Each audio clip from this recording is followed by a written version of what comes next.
Welcome along to May the Podcast Be With You. My name's Stephen Mather, and today I am joined by Kevin Robinson of Your Copywriter.com. Welcome along, Kevin.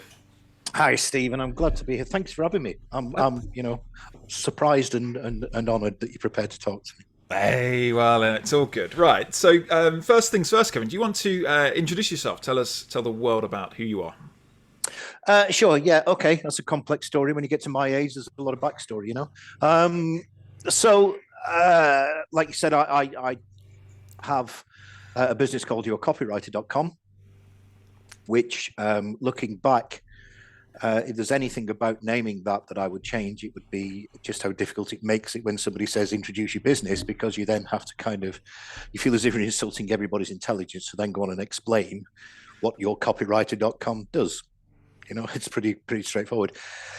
We write copy, and I say we. There's a very small team here, myself, and very recently my daughter. We'll probably come back to that in a bit. And essentially, what we do here is provide copy, text for everything from emails through to, at the minute I've got a piece of print copy on my screen and all that sort of stuff that we're doing. But we're story focused, and the reason for that is, and here's where it all gets a bit kind of backgroundy, is my superhero origin story. Superhero, supervillain. I'll let you decide which it is, Stephen. We'll put a vote out for that. Okay. My background is, for 20 years I was in education as a university lecturer and a college lecturer. I was a standards verifier for schools and colleges, and I helped to rewrite some national specifications for teaching and things like that, as well as writing various stuff for colleges and universities and modules and all that kind of thing. And my specialist area was actually script writing for television. And I taught production and screenwriting and various other things for many years. But prior to that, and I won't tell you the year because it scares me how long ago it is now. But I was in international sales and marketing, and I worked. I was the Southern European distribution manager at one point for a computer components company. And various You've only got other to things. worry about the year, by the way, if it's before I was born. That's the only time you need to worry. If it was before I was born, then yeah, it's ridiculously old. If it before you were back when things were still in black and white, all that kind of sepia tone, wasn't it?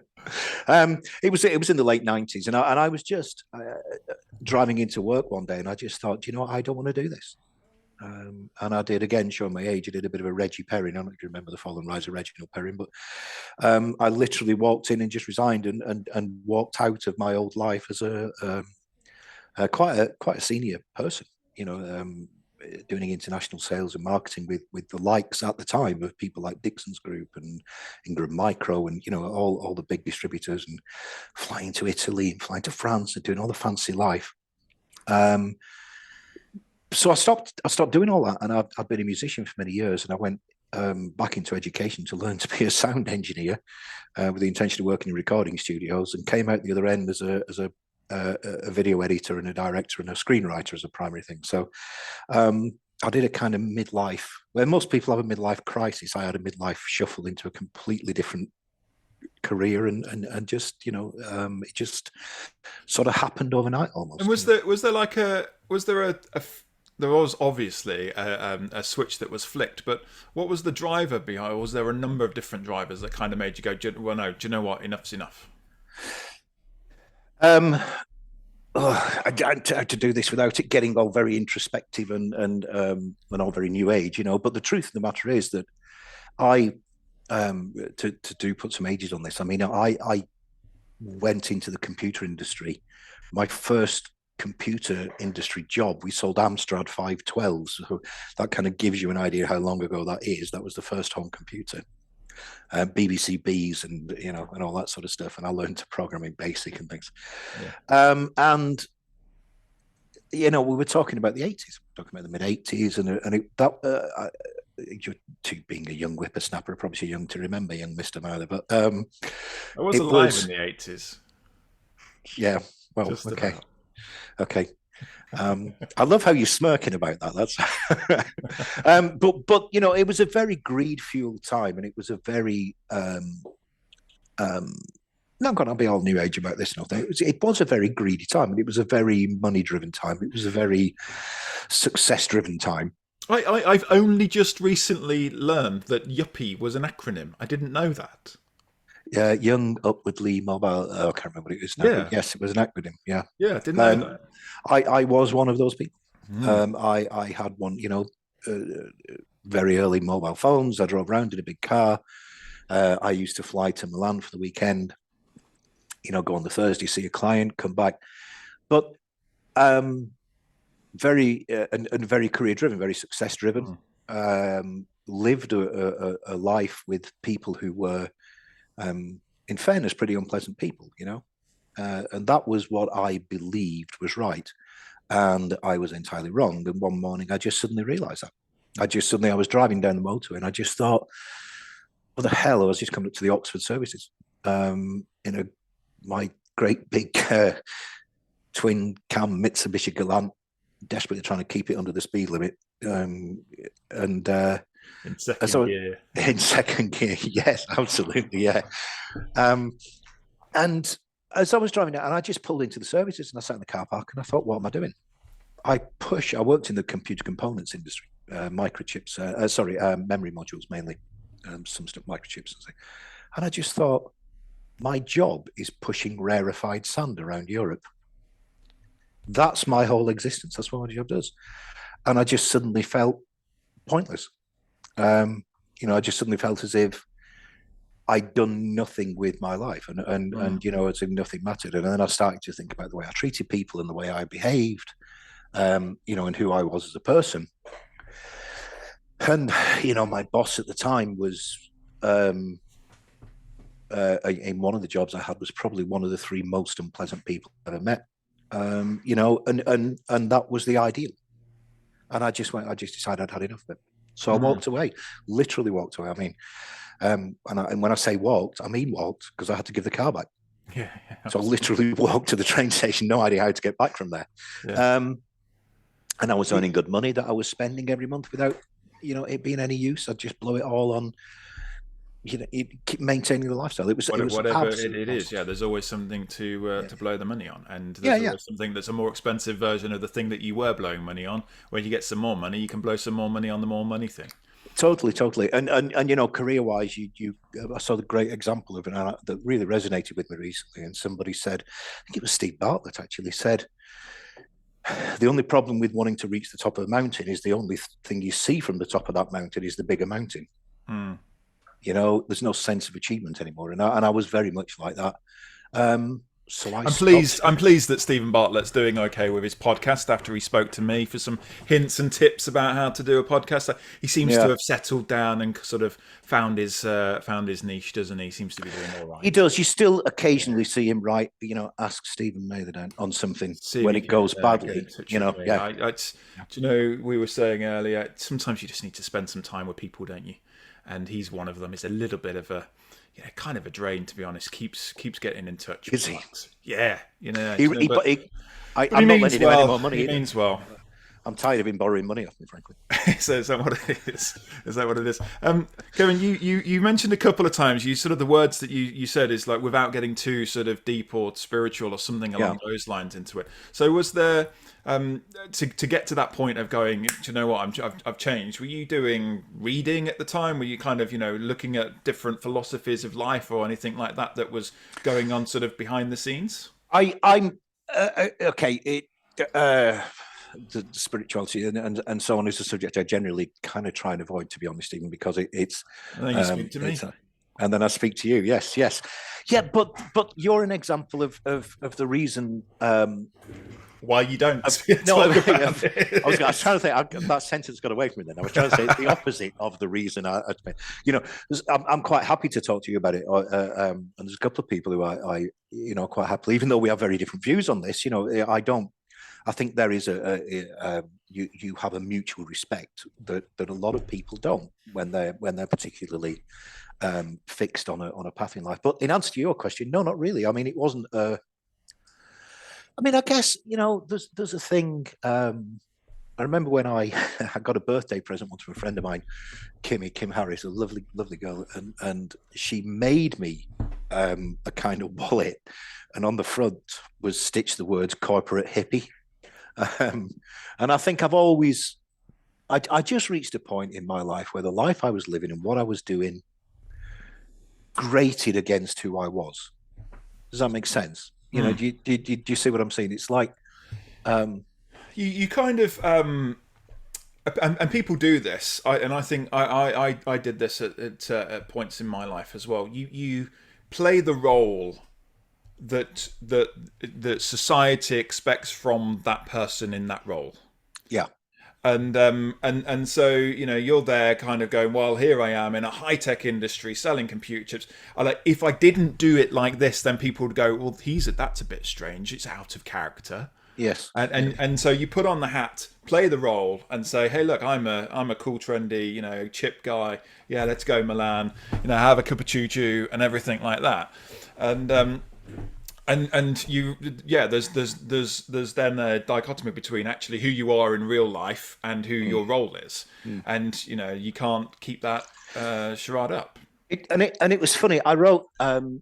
This is where it's getting really pretentious now. You ready for this? You sit back and you might need to prepare yourself for how pretentious I'm about to be. Go for it. At the time, I've been a musician for many many-years, and I use the word musician there quite incorrectly, but I have pretended to be a musician for many. What I've done is surrounded myself with good musicians for many years, and we were putting the music together for a second album with the band I was in at the time, and I'd written a song called Ahab, and I looked at one of the verses on it afterwards and realised I was talking about myself.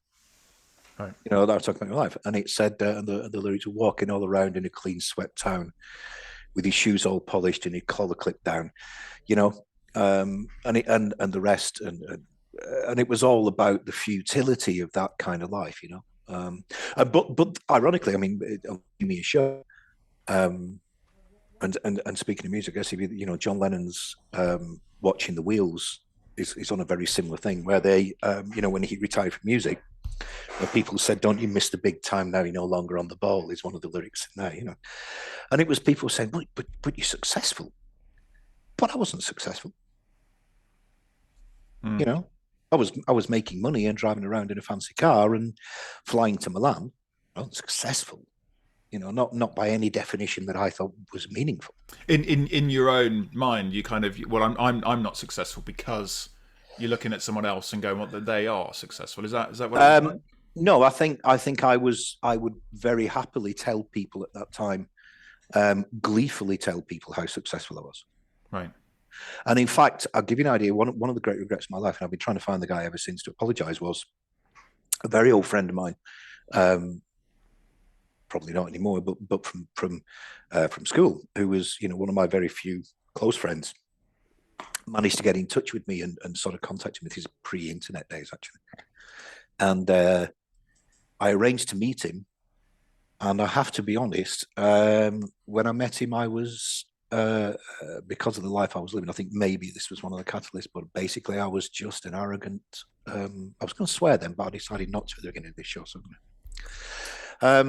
and to the point where I saw somebody I knew. We met in a pub, and I saw somebody new down the other end of the pub in Oxford. And I went and talked to them. When I came back to the table, he'd left. I'd been so rude and unpleasant to him. Really? And that was who I was at that time, And I would hope that nobody would recognise that person as the person I am now. Yeah. So was I successful? Did I make some money? Yes, I was making a lot of money. I suppose by modern standards, I would have probably been on, I don't know, 70, 80 grand a year. Had a big car. I used to do £500,000 deals. Had a $400,000 budgets and that sort of stuff. None of it meant anything more than something to be arrogant about. Yeah. That's not successful. That's just earning stuff. That's just getting things. Things aren't success. Sure. So, well, first things first, we can apologise to that guy. We're not proud enough to we can apologise. We're sorry. And Kevin, you need to hear this. He forgives you. it's okay. We can move past. We can move You past. think? Because I tried to get a Yeah. hold of him about 4 times since, and he hasn't responded. So I'm not sure. No, he's told Is me he? he's forgiven you Okay. already. So All right. yeah, Well, next time you that's see fine. Tickle, tell him I apologize. Yeah, yeah, absolutely. So when was that? What kind of day did you? When was that you 99. sort of 99? Yeah. So Yeah. 99 happens, and that happens, and then yeah, obviously you're sort of your life changes in terms of what you're doing on a day-to-day basis, and it sounds like that had a reasonably profound effect on your outlook on life as well. Yeah, it did. And I mean, I went from but basically a job that was purely about money. It was purely about shipping product. It was purely about getting stuff around the country. I remember putting people in the business jumping on planes to Switzerland with hundreds of thousands of pounds worth of computer modules under their coat and things like that. That was what we did, and it was kind of exciting and fun at the time. But once you realise that a crappy office in Slough is pretty much the same as a crappy office in Milan, it loses its sparkle. It's really not a good life. It's not a fun life. And so what I did was, like I said, I went to be an engineer, and I trained at the North Oxford School of Art, as was at the time, to be for sound. And then about halfway through, for somebody who I'm still in touch with, I had I think I was very fortunate in that when I went back into education, I met, isn't it? Is this what this show's supposed to be about, Stephen? It's The supposed to show's be about about you me. and learning about you and what success is, and so the Okay. story is really important. Yeah. So I went back and I met some wonderful people. Kimmy, that I mentioned earlier, was there, and a very very brilliant artist called John Thole, who now is an artist. He paints for a living he was in China last I heard of him. But I also met a guy who was one of the lecturers, Dr. Alan Taylor, who was a lecturer in film, and was hugely inspirational to me and to several other people. Possibly hugely terrifying to everybody else who didn't quite, But he opened up a world for me that I had never even thought. First of all, thought that I was capable intellectually of doing. I think up until that point, I always thought of myself as kind of stupid is not the right word, but certainly uneducated. I left school with no qualifications whatsoever. I didn't get any qualifications at school. Right. But that's kind of a product of where I grew up. I mean, people poured out of school and went into the factories. Yeah, the school system does that. Yeah, the school system can do that in certain areas, and it makes kids think that they're not clever. In actual fact, they're just different ways. Yeah, absolutely. And to be honest, my own family was very down on education and very thing. I used to be, I used to read a lot as a kid, and there was I don't even remember. It used to be. I don't, because I mean, I know you grew up just living in the outskirts of Buckingham With a Palace silver there. spoon. Yeah. Absolutely. Yeah, you probably don't know about this, but in the more working class areas, the people that normally come in and polish the silver for you, that sort of stuff. But we have homes. I think I've seen that the staff talk about those people sometimes. Yes. Yeah. But basically, what it was, I grew up in Oldham. And then we moved to a place called Onshaw, and I used to walk to school, and at about 9-year-old, I guess. And on the way was a shop in an old terraced house where the guy had converted the front of the shop into a bookshop, a second-hand bookshop. And I one day, I don't know why, I went in and bought something from the window that was in the window there, and it was a science fiction novel of some variety or other. And I read it and took it back, and they had an exchange. They'd give you 10 pence back, and it was 15 pence for the next one. And I went back a couple of days later and put it in. And after about sort of the 5th or 6th visit, the guy's wife came out of the back and looked at me, and you can remember this is in the north. And she went, "If that's not going to bugger off, I'll make there some tea." And went back in and came back out, with with some biscuits and a sandwich for me. And it became a second home. I would go on the way at school. I'd go and stop there for an hour and read books that I couldn't afford to buy. I'd read them there, and they encouraged that. But it was treated so oddly that and then I got into kind of comic books and graphic novels and all that sort of stuff, and Lord of the Rings and various other things, but nobody in my family really did that kind of reading. It wasn't that kind of thing. And I used to hide under the stairs to read as a younger, before the bookshop incident. After that, I was kind of out of quite an unusual childhood, and as a very lonely child, actually, in many ways. But and they would shout, "Werewolves will get you." And I was terrified of werewolves getting me because I was reading, and that environment is not conducive to a good education. Sure. Yeah. But so, I did leave school with nothing. And then when I went back into education, sorry, going back where we were there with Alan Taylor, Dr. Taylor, he had this way of giving you the things. So for instance, semiotics fascinated me. The way language works fascinates me. And he would go, yeah, see that. Yeah. What does it mean? And you'd go, I thought I'd got this. What does it mean? What does it mean? And I'd go scuttling off, to find out what it meant. And then he left in the second year from a long search for another thing, but that's a great story. I'll tell you that one day, Stephen. You'll love that story. But he left in my second year of being there. And when I came back after the summer, there was a postcard in my in my little pigeonhole, and it was from him, and it just said on it, "Teaching needs you. Go and see." And it was a woman called Stella who ran the teacher training program. "Teaching needs you. Go and see Stella." And that's all he said. That's all he left. Just this one thing, which I did, and I then taught for 20 years, roughly. Yeah. Yeah. So there you go. That was a completely irrelevant sidetrack. And meanwhile, all I can think of is a brilliant business idea where it's like that bookshop, but instead of selling books, you have like a big sort of warehouse full of books where people can go in and sort of get a book, take it away for a week or two, read it, and then take it back. And there's absolutely no charge unless you're late. And it's never catching up. And then charge them, and you make the money on the charges. Late fees. That's where you make the money. Never going to work. It, but no, never work. You need it to be town centre. You'd have to get kids in. Never work. I don't know. Just an idea. But so reading. Obviously, reading was a really important thing. I was the same as a kid. That was kind of it was a bit unusual. I used to read. My kids take the mick out of me now. My daughter does. I used to read like encyclopedias. Yeah, I read dictionaries when I was a kid because I was fascinated with learning some new different words. Yeah, that's not normal.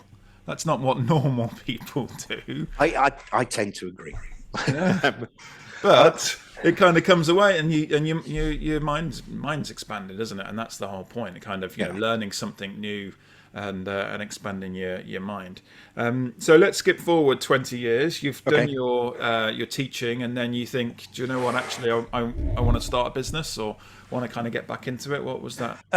It wasn't quite like that. I did a master's degree in 2005 in television writing, actually, and then went teaching at a university, and there was a very big shake-up in education that I, without getting too political, think was probably one of the worst things that's ever happened to this country in terms of upward mobility and access for all.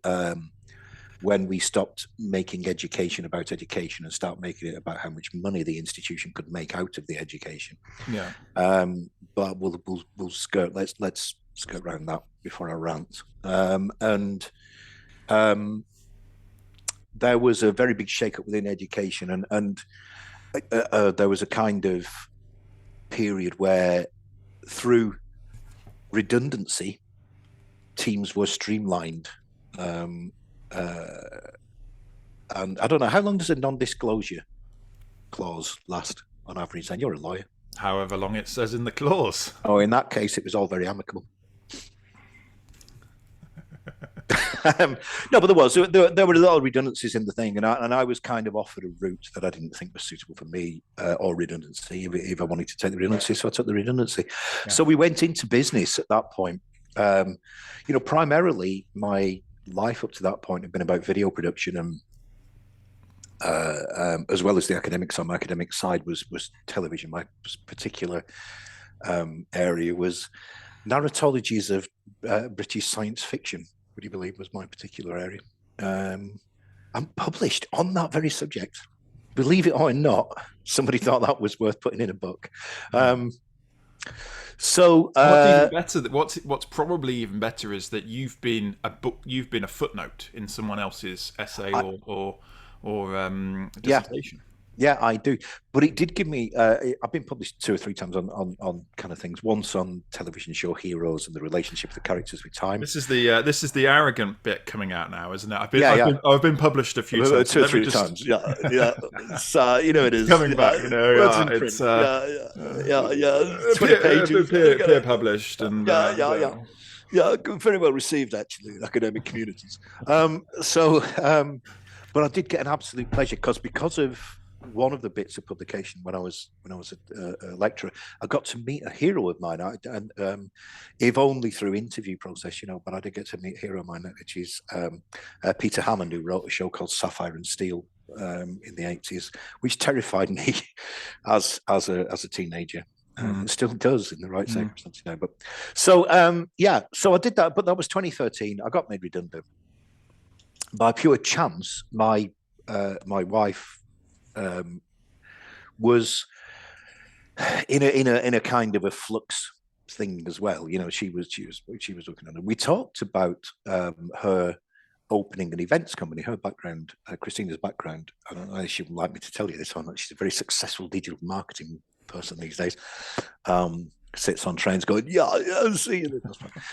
But she was. She's my next guest, by the way. So. Is she? No, she's not. But she needs to come on. I've had a bit of a pause in recruiting people, but she's coming on at some point. Oh dear God! Good luck with that. That's all I can say. No, she's a fascinating and terrifying person.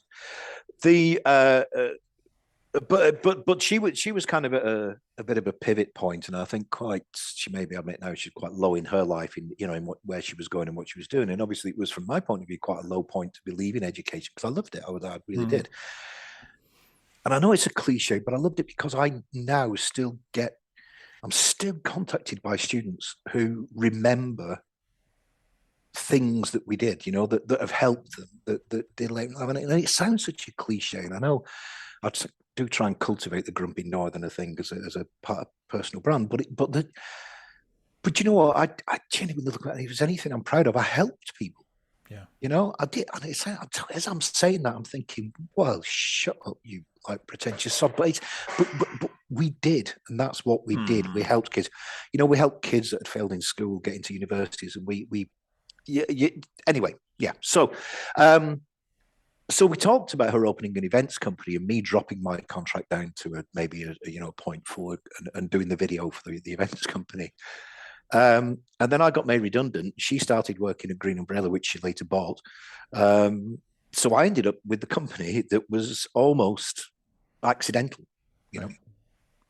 And initially we opened, we had a recording studio and a video production studio. And then had, like a lot of businesses do, we're doing all right for a year. In the first year, you get past your first year. That's 70% of businesses or something fold in the first year. So we scraped through the first year like most businesses do. Got to the second year, things were picking up really well, and then we had a huge issue with premises, massive issue with premises, that really got to a legal kind of threatening stage. And again, I'm not going to go down that route because it just to this day makes me furious that people were so bloody minded and stupid at the time, But anyway, so we ended up closing the studio, and at that point, what had happened was because we had a number of repeat customers, that the people began to get a bit of background from me and started to say things like, oh, well, can I have a word with a graphic artist, could you, on this project, because he's not quite doing what I want, and you've done marketing projects in the past, and could you? So it sort of built up where we were doing more and more copywriting and more messaging, really, and what I found was that if you incorporate the storytelling skills of a screenwriter with the kind of sales and marketing background that I had, and also the knowledge of the semiotics and the way that people understand things, and what people sometimes don't realize is that, sorry to drop a pen. What people sometimes don't realize is that studying things like film and television and communication actually includes obliquely or directly rather a lot of psychology in the way that people are motivated and how they understand. Because if you want to tell somebody a good story, stories are not about bricks and mortar and events. They're about humans and emotions and how we behave. So a great deal of human behavior. And what I found was that I had a bit of a revelation where I suddenly realized that people were coming to me for skills that I wasn't selling.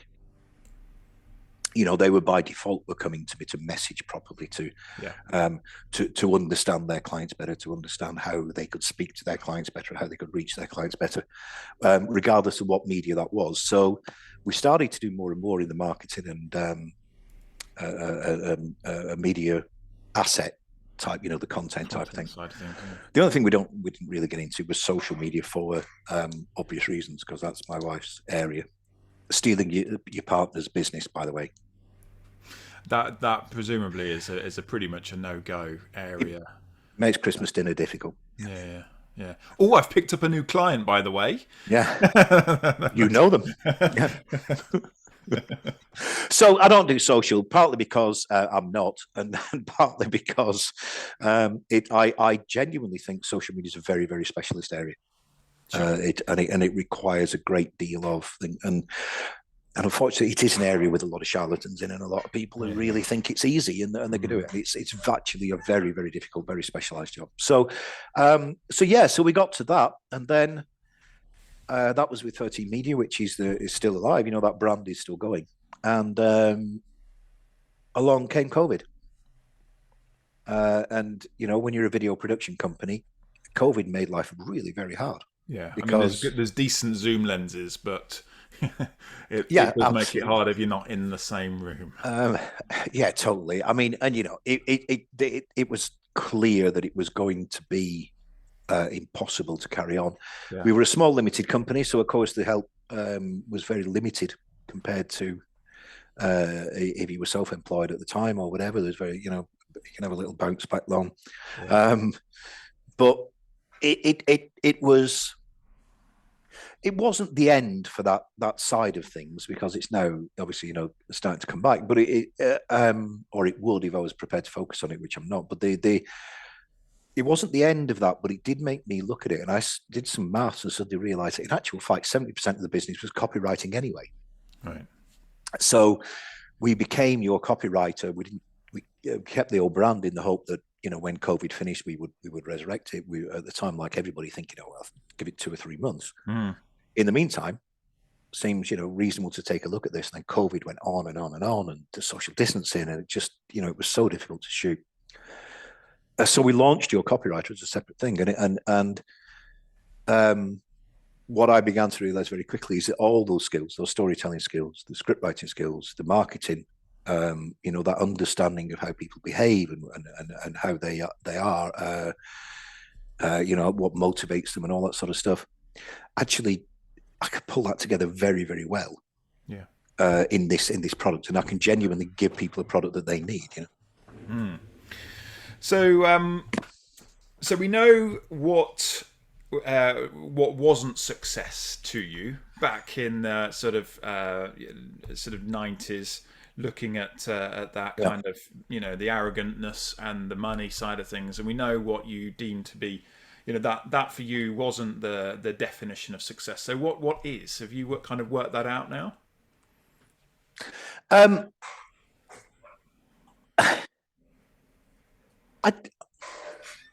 don't know. I mean, I guess, I suppose if I was, certainly it isn't defined by huge amounts of wealth. And I don't think success is defined by wealth. Not if that wealth requires that it is all you do. There's a point. I think there's a point where the acquisition of money, the acquisition of wealth, the acquisition of goods and things, so it becomes about power, not about money. not about being comfortable.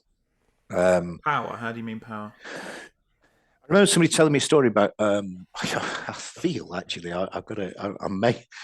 Funny, it may have been Stephen Church that told me this story about super yachts, and the reason for having them.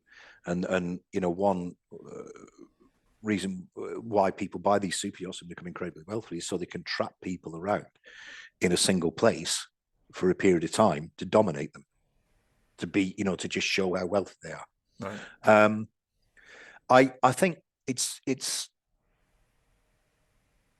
I have an aversion to the idea that human beings, that people are secondary to wealth, and I find it rather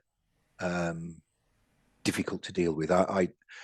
People who can't go on holiday without still working in the business every day, people who, and I'm gonna throw this back at you in a minute, because I know you're an example of somebody who doesn't do this that I'm talking about right now, because I follow you avidly on social media. And I overshare avidly. And you overshare dramatically on social media. Yes.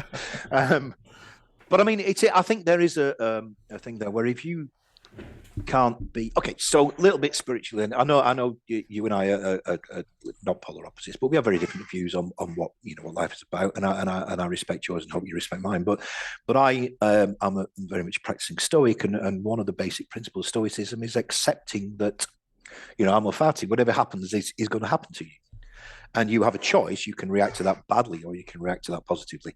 And I think wealth only gives you the opportunity to understand that it could go away. It's like being healthy, and I'm very lucky. We're both very lucky. We live in a Western world where we're kept healthy. We have lovely doctors who look after us whenever we need them, for as long as the NHL service survives.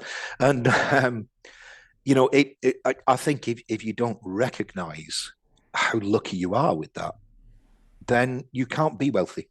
Because you can't be wealthy if wealth doesn't make you happy. It's not wealth. It's money. It's things. It's.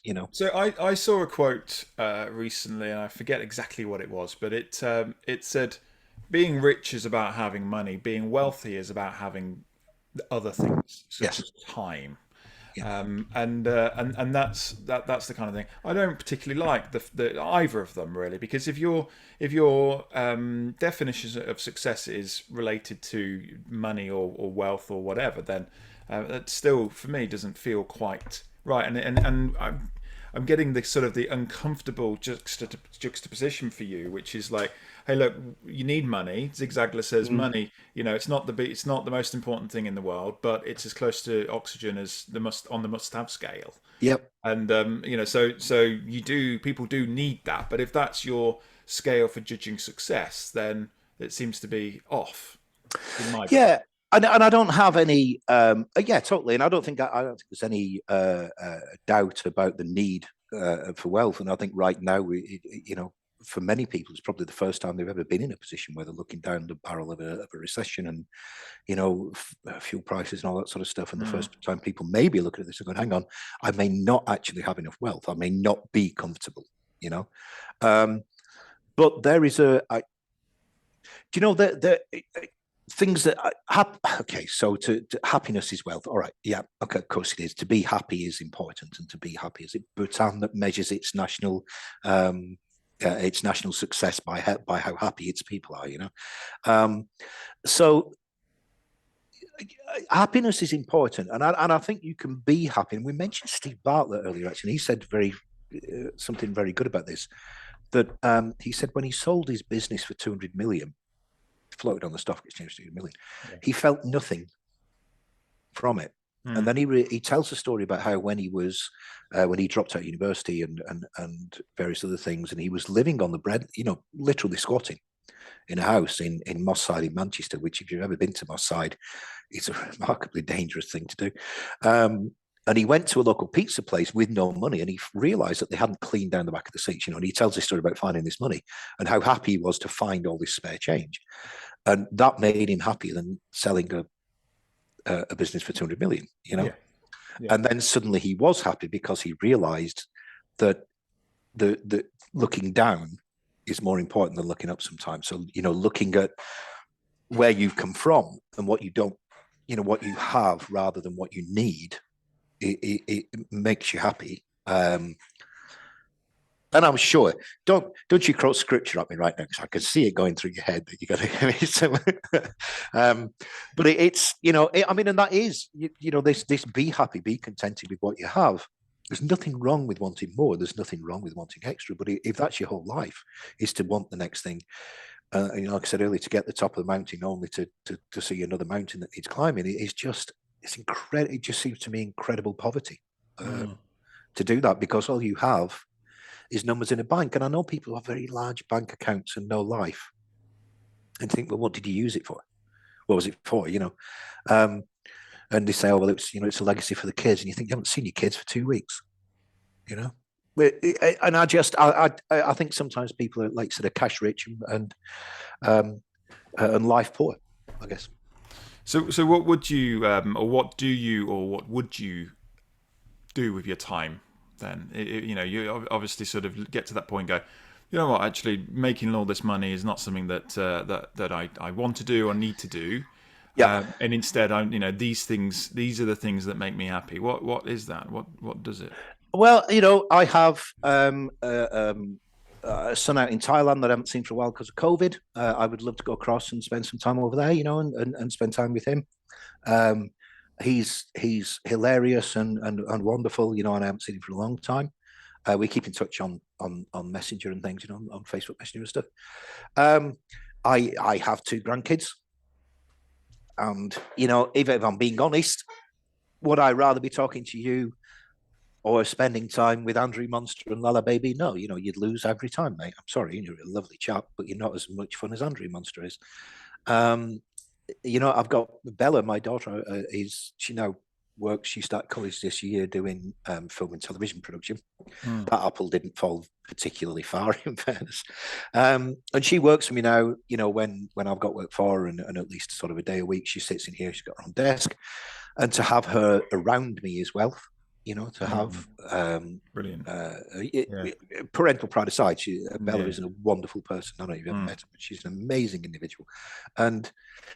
But she's a classic example of, I think, the tide turning against the wealth porn peddlers on LinkedIn. They buy my scheme, you'll get rich in 10 days. Her philosophy. 6-figure months, 7-figure months. That's everyone, surely. Oh yeah. Or alternatively, you could just get in the sea, mate, because and I'll give you a couple of examples of this. Can I rant for a minute? Am I allowed to rant? You may, yes. So far, I haven't ranted at all. Is that just like natural circadian rhythm for you, which is it's 50 minutes in, I haven't ranted yet, and I've got to do a rant an hour at least? Yes, yeah, it is, and I'm not denying that. I'm weirdly proud of the fact that I'm known for being a grumpy northerner. I had a couple of incidents, really, a couple of things. One that I thought was really, and I did pick up on this, and I posted about it on LinkedIn. A guy who put up that there was no such thing as white privilege because anybody who felt they were being subject to any prejudice was just making excuses for not succeeding. Right, and I lost it. I really lost it. As the parent of a girl trying to get by in a male-dominated world, in a world where we clearly still have a massive gender gap, in a world we still have a massive problem with minorities, and having grown up in a mixed race background. My auntie was Indian, who was very much a mother to me, and that sort of thing. There bloody is such a thing as white privilege. Don't give me that crap. And I took him to task on it, and then kind of put a thing on LinkedIn saying, I really wish I hadn't, because that's not very stoic of me. You're supposed to let these things go. And I was really gratified that person after person came back and said, no, if you don't stand up to these people, it allows it. He was one of those. But I think one of the worst things I've seen, talking about this idea, this pressure that is put on people to do these 100-figure months and 100 figures, 100, you know what I mean? These 100-grand months and all this. If you're not hustling, you're not living, that kind of thing. It's incredible. But the worst one I've seen recently was from somebody who said, as you grow in wealth, it's really important to no longer mix with people who are below you on the wealth level. Because basically the gist of it was basically all they'll want to do then is either be jealous or want money from you. So only mix with people with your wealth or higher. Wow. And I was like, I genuinely, and I left that one because I thought I cannot even begin to imagine what that person is like, you know? Yes. But he's a mentor to many, many people. Yeah. You know. Yeah. So And that's a real, you know, it's that's the true mark of a real human person, isn't it? A real human being would happily spend time with the lowest of the low, yeah, as much as the highest of the high. Yes, absolutely, absolutely. And but the thing here is, you know, if you have success in whatever thing, whether you count that success as being a skill set, I think is success quite often as well. I'm afraid I'm old fashioned enough to believe that knowledge is worth its own endeavor. You know, it's worth acquiring for the sake of it. And if you have that knowledge and you do not pass that on to people who need it, I'm sorry, I don't think you're successful. Sure. I think successful, and people who pull the ladder up behind them when they are successful just bother me because what you're scared of, you know.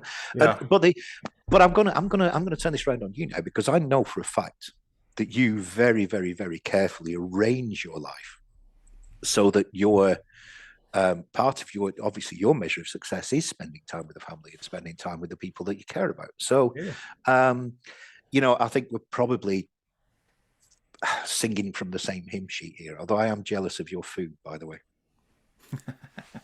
As I am jealous of your gastronomic adventures. Absolutely.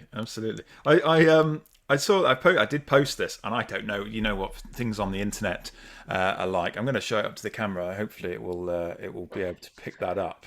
Here, I can't read it now. I've put it to the camera, so I'm going to read it back. But so, as attributed to Chris Rock, it says, "When I hear people talk about juggling or the sacrifices they make for their children, I look at them like they're crazy, because sacrifice infers that there's something better to do than being with your kids."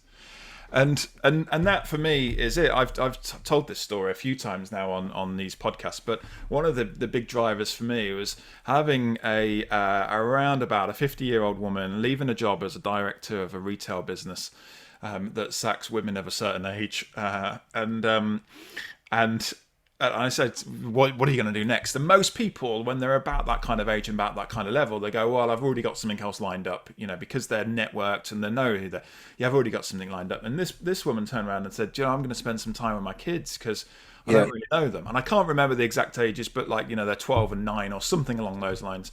And I'm going to, you know, just take some time off and spend some time with the kids. And that was like real. My daughter was, you know, relatively young at that age, maybe 3 or 4 or something like that, and it really kind of hit it. And I've seen and I've known lots of people that get to their sort of usually around about late 50s, sometimes early 60s, where the kids have kind of gone off to, you know, university type age, you know, college university type age, and then it's like, well, you're really lucky if you get to see your kids. Yeah, they might pop round on a weekend, you know, might pop by for an hour just for a bit of a, you know, a cup of tea or something like that, and then they get their own life, so you don't get very long with them. So I absolutely make a point of making sure that within my diary I'm building in time to go and do the school run, or, you know, to spend time with them or whatever it is, and I built into my business KPIs as business would do. You know, these are the things, but I think it's really important that businesses build in personal KPIs as well. Yeah. You know, what is it that, because otherwise, what are you running your business for? Like, if you're there, sure, you get some people that go, hey, I want to do, you know, £100,000, you know, this year profit, or I want to do 7 figures, whatever it is. And if that's your aim, great, right? But actually, if you're in business to look after your family and do this, then probably spending some time with them is a good idea. And so you don't need to kind of then just work all the hours and go, well, I'm here, I've got to work because this is my why. This is what people say, winds me up. My why is my kids. Yeah, the reason why I get up at 6 o'clock every day and work 10 hours a day is because of my kids. And it's like, well, I don't buy that, because if your kids were genuinely the most important thing in life, then you'd be spending the time with them. You wouldn't be spending the time with the client, with the money, and doing and chasing this, that, and the other. So yeah, I think it's fundamental. I finished. I set a rule. I mean, you talk about KPIs. One of mine was that when you can't always stick to things, but you do your best. So I always said that Sure. at 5 o'clock I'm done. Yep. You know, I'm finished. And then Bella, one of the reasons that she now works here is, and and is doing. She's taken a qualification that, to be honest, she's probably done the first year already just from hanging around. But she's been a studio brat since she was 8 years old. You know, she's come to the studio. She was with me in the studio, and I'd pick her up from school, and I had work to do. She'd come back with me, and she'd be part of my world. You know, we built her in. We've never, and Christine's actually very good at this as well. We've never, for instance, separated meal times for kids and us. They've always eaten the same way we do. They've eaten the same food we do. They've never treated them separately. And I think, I totally agree. I don't get what people mean when they say that. When they say, "Oh well," And Chris Rock's right. Sacrifice to your kids. Did you really? You probably shouldn't have had them in the first place. If there was true sacrifice is turning down that job that's going to pay you a couple of £100. Yeah. Because you're spending some time with the kids. Yeah. Okay, do you know what? Actually, my diary says today I'm picking the kids up from school, and then I'm going to spend some time with them. We're going to sit down. We're going to have a family meal. And what I do, and this is genuine, I have a figure. It's in my head. It's not a published rate, but I have a figure that unless someone is going to come along and say, "Well, I'll pay you this much money," then I'm going to spend time with the kids. I'll tell you what it is. It goes out on the podcast. If someone comes along and says, "I'll pay you £1,000 an hour," then I'll take that work and we'll do the kids stuff some other time. Otherwise, do you know what? I'm going to spend some time with the kids. Kevin, don't take this the wrong way. I don't make £1,000 an hour, right? So it's that's a lot of money, right? You knew where I was going with that. Exactly. You knew what was going to happen. Like, Stephen, why would you charge an extra £50 an hour? Absolutely. Why would you cut your rates just to avoid being ridiculous? But so for me, it's like, if someone comes along and says, "Well, I've got this job here and it's urgent and I need it doing and I'm going to pay for it," then that's a sacrifice. I go, okay, well, I'm going to sacrifice the time with the kids, but do you know what? Actually, this is a really good way of making some money here right now. But importantly, if they turn around and said, "Hey, look, it's £1,000 an hour and I need you for 60 hours a week and you're not going to see your kids," I'd probably turn that down. We all balance things out. Given the choice, if I had the choice to spend every hour of my day sitting watching television science fiction from the 1980s with Bella, I would choose that, and I suspect she would as well, to be honest. But of course I would, but that's not practical. It's not. And it doesn't pay the bills. Sit watching. It doesn't pay the bills. You still got to get through life. I mean, but the thing is, this again is part of this stoicism thing, and I guess part of your own faith kind of props you up in the same way, is that life will do things at you. We all know, and as successful as you are, and as your hourly rate of £1,500, whatever it is these days, it is. We all know that could stop tomorrow. We just don't admit it very often. And I think one of the things that I learned back at the turn of the century, when I did change my life entirely, was I suddenly recognized that. I suddenly realized that everything I was doing was very ephemeral and didn't really matter. And now, and again, sorry, I can't be pushing stoicism. I'm sure Stephen Church was doing the same thing. But that phrase, memento mori, memento varium, is, remember you're going to die, so remember you to live. And the basic principle I think I adopt is, if you are wealthy and if you are successful, you should be able to say that every hour you spent, if that was your last hour, you would be happy to have spent it. Okay. So if this was the last hour, if somebody said to me, the last hour you had in life was talking to that really nice guy, Stephen. But look, there's no point in having regrets, though, is there? Let's be honest. I'd be like, well, we all make them. But do you know what I mean? This was a nice way to spend an hour. It's a nice way to meet someone and have a chat. This is a great way to do it. And I think that is my measure of success.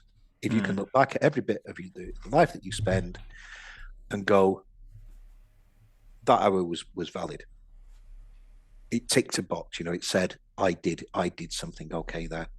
And there's Does various that other. does that allow you downtime though? Yeah, of course it Does does. it? So you could still do nothing, and watch some junk TV, and you'd still go, do you know what? Actually, that was worthwhile doing. In my world, watching junk TV is more than worthwhile doing. That's you're like, actually, that comes second down the list. That is, Like, what am I I going love to do television. here? I happily let it raise the kids. If I'm being Mm. honest, it was a great nanny. Um, but yes, of course, there's an absolute value in that. Do you know the simple pleasure of I struggle to find any justification at all in a world where somebody could say go to okay, many years ago I was in Hawaii and I was sitting on a on the beach at Waikiki. Sudden, I didn't have it, and we went on a tour, and the Hawaiian guide said, "I said everybody's very kind of peaceful here," and he said, "It's 86 degrees all year round with a balmy kind of trade wind blowing across. It's very hard to be upset about anything." And I'm sitting on the beach in that, thinking, and I was just looking at the ocean, and I was sort of thinking, I wasn't thinking anything, it was just the beauty was incredible. The overwhelming beauty of the world around you. And whatever the reason you think that beauty is there, and whatever your belief is why it's there, or whatever, I mean, wow, to see that is incredible. Mm. And there's nothing going through my head at all. And about 4 meters away is a guy on the phone, you know, he's sitting on Waikiki Beach and he's going, okay, well, yeah. Tell him we'll, look at the contracts when we get back. And I just looked at this guy and I just thought, you poor sod, you poor sod. If you cannot look at this, so yeah, of course, there is so much value in nothing. There is so much value in not doing anything because we need it. We need to do nothing. We need to do nothing, and that's why I do so much of it. That's why I do so much. So one thing that I am really, really good at is doing nothing. Yeah, Yeah, yeah. I've made made a career out of doing got a nothing. career doing nothing. But you do amazing things. I mean, you did your desert trek.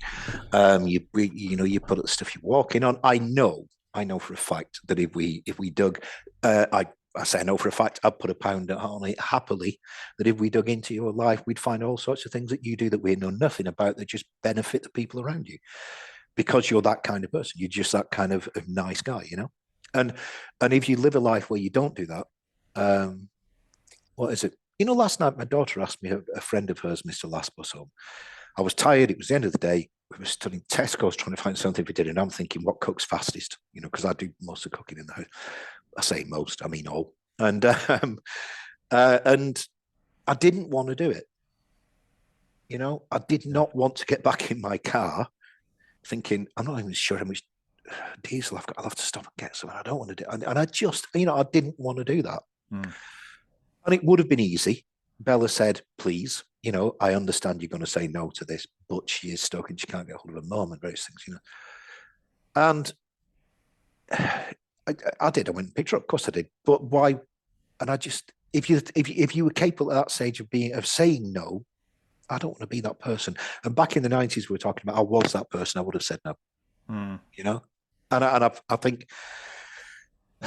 think a measure of success is the ability to not only have a business that allows me to be stood there with Bella when she got home from college that day, but also didn't mean that something was pulling at my time to such an extent that I couldn't go and give a friend, and we actually call her extra because she's like an extra daughter. We've had her around for years, that I couldn't drive, and give her a helping hand when she needed it. So am I successful in that? I would claim that as success. Am I rich? No. Am I poor? Oh, God, yeah, I'm good at that. I'm very good at poor and doing nothing.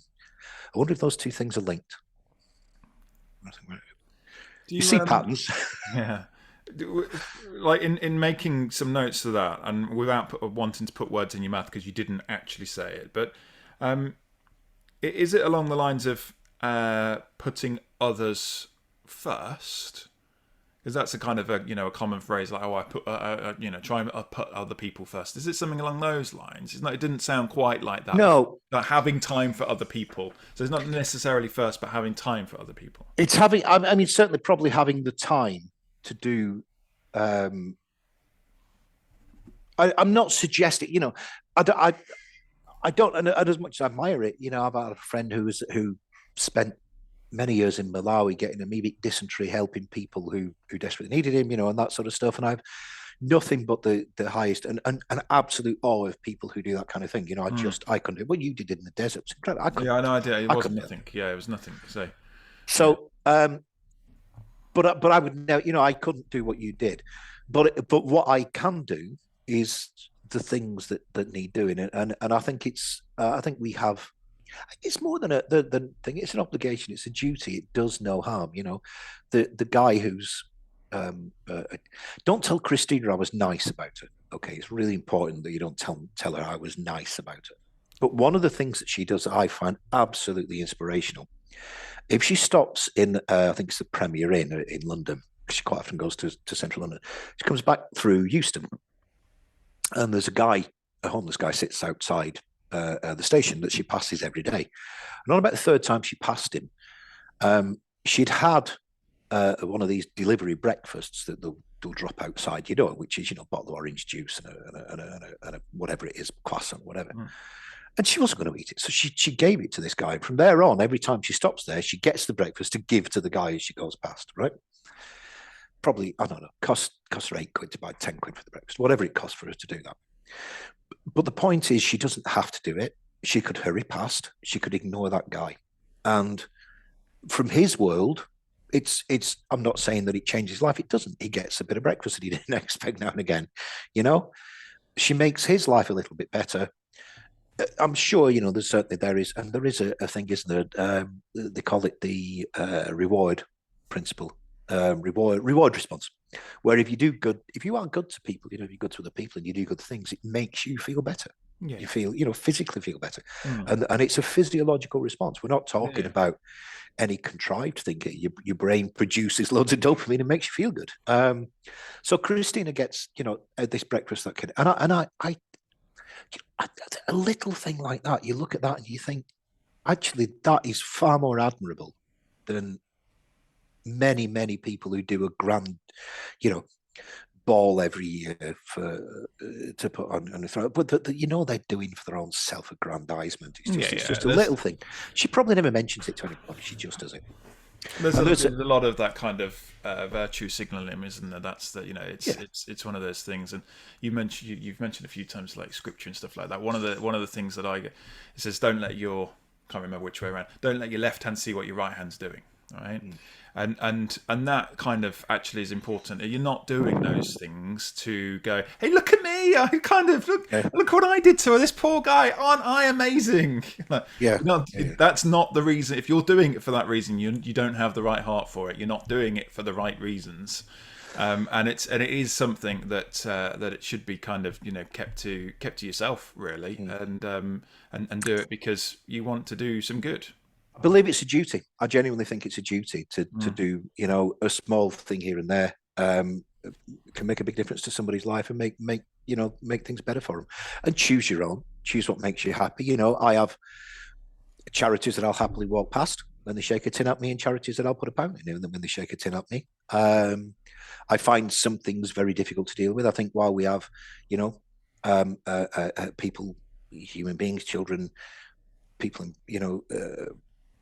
political prisoners of conscience around the world, and kids suffering, I find it very hard to give to charities that don't support that, if you see what I mean. That for me feels a big thing. So that's just giving anybody watching a good opportunity to get a tenner off me a month on it.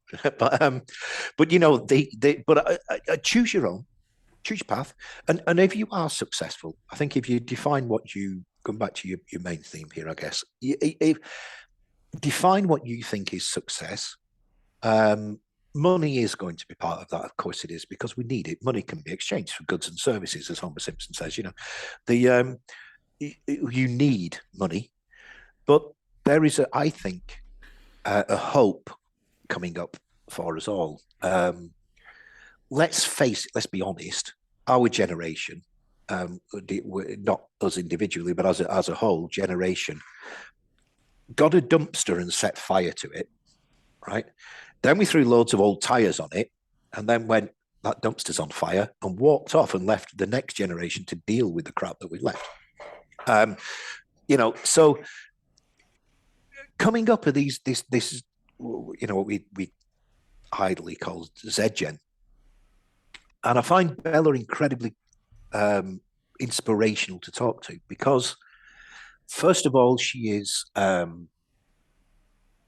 effortlessly inclusive. And so are many of her friends are effortlessly inclusive, whereas you and I, because of our upbringing, because of who we are, have to make an effort to go, okay, this person needs to be included.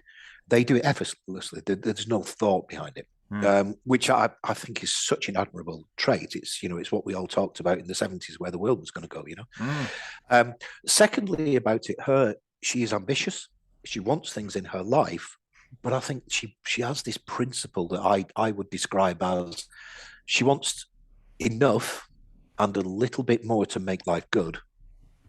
Anything above that isn't a priority. And isn't that amazing? Isn't that a wonderful way to be?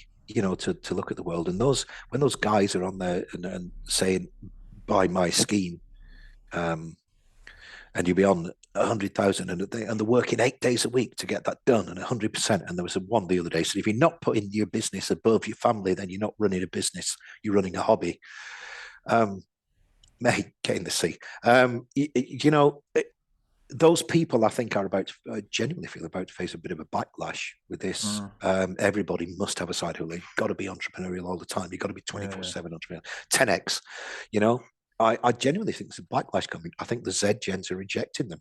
And the younger millennials are rejecting that generation, rejecting that principle. And good on you, because somebody's going to have to put this dumpster fire out. We started that. In Japan, they came out with with their idea about what the next effectively industrial revolution is, and it's about society, community, and society. And I think all of those things that you've just described play really well into that, and the kind of the money-making side of things doesn't. And we end up moving to, hopefully, something where actually the whole kind of #BeKind sort of movement and inclusion and looking after the planet and looking after others comes to the forefront, rather than, like you said, 80s, which is just about making money. Quite know what this period in time is, apart from ruining everything. I don't think we've quite worked out what this era is going to be known for. But it's a remarkable thing, isn't it? We created possibly the largest advancement ever in the history of mankind with the internet and the technological revolution. And this generation coming through now with the first genuinely integrated digital they don't go on or offline. They are those things. Then at the same time, it's not actually. And it's remarkable that we created that possibly the largest revolution in for millennia of changes in society and the way that we do things.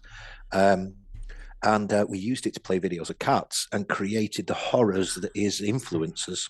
And again, don't let me rant on that one, but the horror of the YouTube influencer sitting on a beach in Malibu telling somebody in Leicester, back streets of Leicester, about how good their millionaire lifestyle is. The stuff that really gets me is the think and grow rich, manifest it, and then it can happen. Like, so if you want to sit on the beach in Waikiki, if you want to do that and do 6-7 figure months, then all you need to do is repeat some affirmations, and you're there. But that's usually stage one of the process, isn't it? The stage after that to make it work is now plan your business properly, do this, do. There's always a suspiciously large amount of very sensible planning that comes after the think and grow big bit. Yes. Think and grow rich. It's make all these affirmations, pay me 700 quid for the course. And then you're great. But the other thing about that is that, you know, what people often forget, and in fact, if you get a chance, you probably rather like it too. There's a book by Rory Sutherland called Alchemy, where he talks about the illogical way that humans behave, and he said we hold up people like Bill Gates and so on, and Steve Jobs as heroes. And very simple, the universe will happily reward a lucky idiot in the same way it'll reward somebody who works hard. So let's not put too much stock in it, eh? Absolutely. And it's a valid point, isn't it? No, definitely. Kevin, you started by questioning internally whether or not you're a superhero or supervillain. So if you were one, who would you be? What, superhero or supervillain? Yeah. What superhero would I be? Or at least what powers would you have? I think I guess I would be probably I would be Daredevil. Okay. I love Daredevil. In fact, me and Bella are rewatching it right now, because whereas the others have great powers in the streets, whatever, Daredevil, you probably don't know. I'm aware of your familiarity with Daredevil has culture. Some confidence. That's his superpower, yeah? That is confidence. He has, he's just armed with an overabundance of self-confidence. Yeah. I thought you liked Daredevil. He's a lawyer. Matt Murdock, he's a lawyer by day, and he's blind. And his superpower is he's developed a kind of using his hearing in a way, and he's a martial artist. And the nice thing about Daredevil is he gets the crap kicked out of him, which superheroes don't normally do. You know, he gets beaten up. He's not invulnerable. He gets hurt, but he's on the streets. You know, he deals with the street level thing. And I have a lot of admiration for him, because he's a superhero who, lacking any real superpower apart from this super hearing and sense of touch, is incredibly vulnerable, and he gets up day after day after day and goes back out with, a broken shoulder or things from the night before he didn't succeed. And that I think that sense of duty that comes through there makes him very admirable. So yes, if it was that, I'd be Daredevil. But of course, I would also like to be invisible, so I could hang around listening to people's conversations, because I'm a writer and we're inherently nosy. Kevin, it's been great to have you on the podcast. We've covered a lot of subjects. I didn't answer any of your normal questions, did I? I subverted your podcast there, didn't I? No. In actual fact, I've largely scrapped those questions. I came up with those questions about a year ago, and I now feel that they don't flow. So I kind of just have a conversation with people nowadays.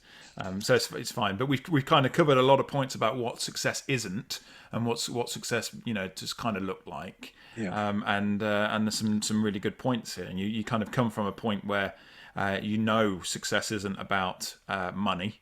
That sort of learning, reading, being aware and telling of the storytelling side of things, that's important to you. Happiness is important to you, and spending time with people that you love and want to do that. Making sure that you're spending time in a good and valid way, so that every hour is used to the best of its hour. And you mentioned as well that there's value in doing nothing. And we talked about as well the duty to help others, and that kind of that overriding duty of community and society. And I think that's another good one. And then it wasn't you, so we'll credit Bella, which is to kind of have enough in terms of money, have enough, a little bit more to do some good. But that word enough, and it's a really kind of popular word for people to say. So I think so. I think enough is success, to be honest. And I think we've had enough of this podcast as well. So you've had enough of me, you mean? Yeah, okay. We've had enough. I know where I'm not wanted. of it. So so thank you very much for coming on. Do you want to remind people that are watching and they're on the podcast where they can find you, like website and social media and that kind of thing? Yeah, sure. You can find me on we're talking about my daughter. Look, she's just calling me. Okay. And that phone, I'm really pleased I told you to put that on silent. Put that on silent. Yeah, she's texted me about 4 times. It might be important. Sorry. Take it. Yeah. So yes, I mean, yourcopywriter.com. You'll find us on there and find what we do on there. And the same, yourcopywriter.com will be on Facebook and LinkedIn. You can find me, Kevin Lee Robinson, on LinkedIn. And I'm holding, I don't know, can I advertise something? Of course you can. Yeah, thank you very much. By the time this goes out, it'll have gone well past this anyway. I just realised.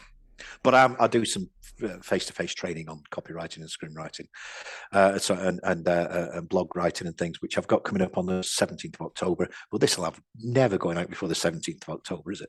Yeah. Isn't it? Yes. Okay. Yeah. 17th of October, drop us a line and we've got a place left. You can come along. It's in the morning. So 25 quid, that's all. What a bargain. Perfect. It is a bargain. It is a bargain. Yeah, it is. Incredible value. Well, I ran out of things to say there, so I sold something. Sorry. Absolutely, it's absolutely fine. It's no problem whatsoever. It's hopefully someone listens and says, "Do you know what? I want to attend a face-to-face course with this grumpy northern guy."